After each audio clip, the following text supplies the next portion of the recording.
Today I'll be showing you how to do an oil change on a 2021 F150 Powerboost. First thing you need to do is warm up the truck, get the oil warm, and then come underneath and remove this valance. Bunch of bolts look just like that.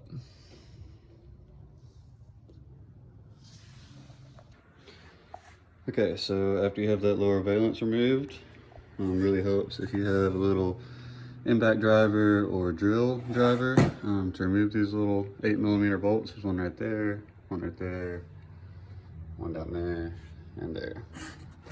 Super easy.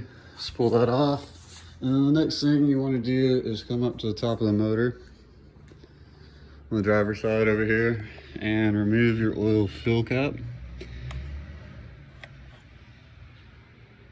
I like to set them right here in the hood latch. That way you can't forget it. Whenever you go to lower the hood down, it will stop you from being able to latch it. The reason you want to do that is just so your oil will drain out more smoothly whenever you remove your drain bolt. After that, you'll want to come down here to the bottom of the truck on the driver's side.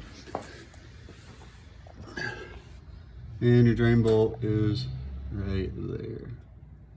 It is a 15mm. Alright, got the drain plug out. We're almost done draining here. Make sure you got a 6-quart drain pan. This one's a 23-quart, so we're way good. While you're waiting for it to drain out, go ahead and disinspect your drain plug here. And make sure there's no metal shavings on the little magnet there on the tip, so we're looking good. And we'll throw it back in here in a few seconds and move on to the oil filter itself. Okay, your next step is going to be to remove the oil filter. Probably the hardest part of this job, just because with the EV model Powerboost, a lot less room up front. You're going to come underneath the pickup, and you can see right there, that's where they have the oil filter. Okay, so if you can get it by hand, use some latex gloves, kind of like this, kind of give you more grip.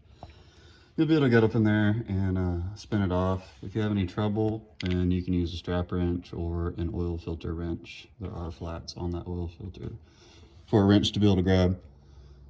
But anyways, yeah, get that off, and then you're gonna want a drain pan that's big enough, because it will come out right here, this hole, the oil from the oil filter. See how it's right above it, right below it. And then also you want that drain pan to be able to cover from here. There's a trough right here. So you see that plastic trough goes up to the actual oil filter itself, and it'll run down and come out. Kind of right there. Good. Here's a little peek of that trough right below the oil filter itself. It actually drains back into there. So I actually had no oil come out this front part. It all came out underneath through that hole in the skid plate. So make sure you have a drain pan there. Alright, we got the new Motorcraft oil filter installed here. Cleaned up any remaining oil, so we're all clean. That way we'll know after we run the engine if we have any oil leaks.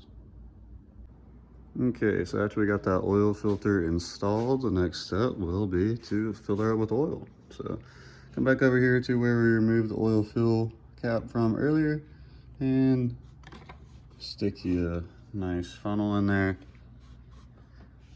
And then we'll fill it up with the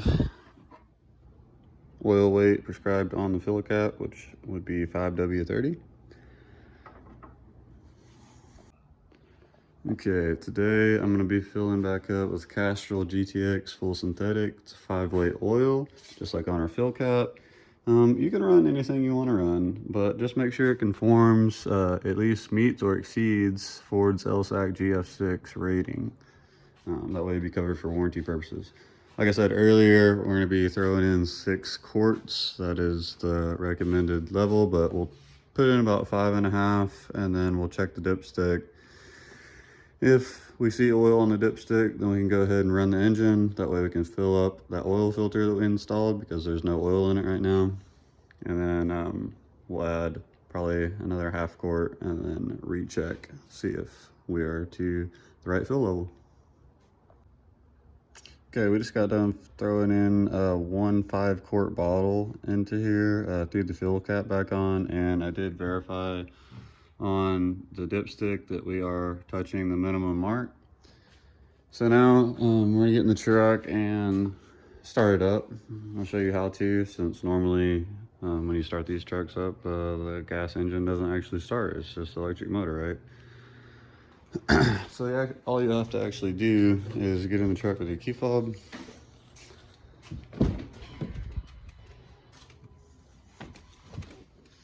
You also want to make sure that your drain plug is in and your oil filter is in, obviously.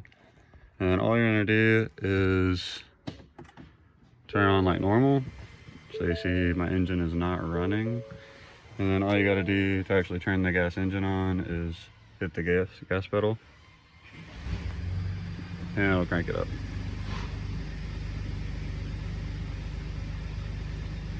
And that'll cause the engine to run for about a minute, so plenty long enough to be able to fill up the oil filter itself.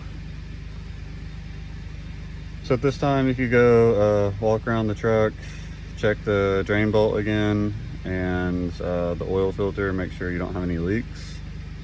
If you have any leaks, snug them up a little bit more and you should be good to go.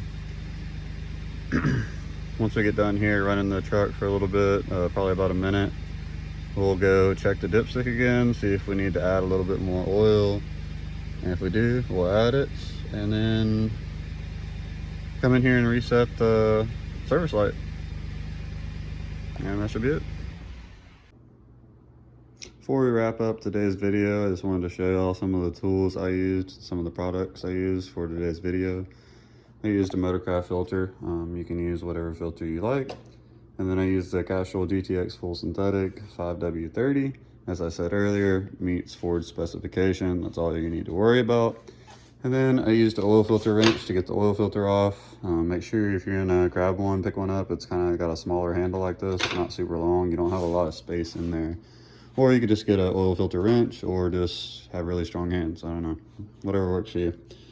You're gonna need a 15mm socket for the drain plug, and then some sort of ratchet or wrench, and then, like I said, some sort of little tiny impact driver or drill for the 4 valence bolts on the very bottom. 8mm socket for those. You can do them by hand, but you'll just be doing it for a long time, and they're not very tight, so might as well just zip them out with a little impact. And then some sort of funnel. Pretty sure I got this from O'Reilly's, to be able to service your truck with. All right, and that's pretty much all you need. Not a hard job. I don't know if y'all are like me, but I like doing the service on my vehicles myself. It just makes me feel better knowing that it's done right. It's not very expensive to take it somewhere to get it done, so you don't really save a lot of money anymore, especially with the price of oil being so expensive these days. But it just gives me peace of mind that it was done correctly, and I actually put good oil in it, and I know that good oil actually went into it. I just didn't pay for good oil and then got the oil that everybody else gets. So that's why I do it myself. Okay, so we just filled exactly 6 quarts of oil, and we are right on the money on the dipstick. So we are done. We have everything wrapped up in the engine bay. Oil fill cap on, dipstick back in. And I'm gonna show you how to reset your oil life in here. So here's your home screen. You don't have the truck engine running. You can just turn the accessory power on. So just hit your push button, and you'll have the screen up. Then you're gonna hit the menu button right here. So bring up your main menu. And then you need to scroll down all the way to settings. And then you're gonna click on vehicle maintenance, and then oil life. You can see mine was at 38%, but I recently bought this pickup. That's why we're changing it. So then you just hold OK to reset the oil filter life, or oil life. And then bam, we're back at 100%. So now you can go back and click on your personalized view, and you're good to go. Y'all let me know if this was a good video. It's my first one I'm putting out, so if you don't mind, hit the like button. That really helps with the YouTube algorithm. Just check for leaks all around the truck. Well, not all around the truck, but just on the drain bolt and the oil filter housing. Make sure no oil is leaking. And then don't forget to just throw back on that little valence panel real fast. It's just 4 bolts, super easy. And hope you all have a great day. This was an oil change on F-150 Power Boost.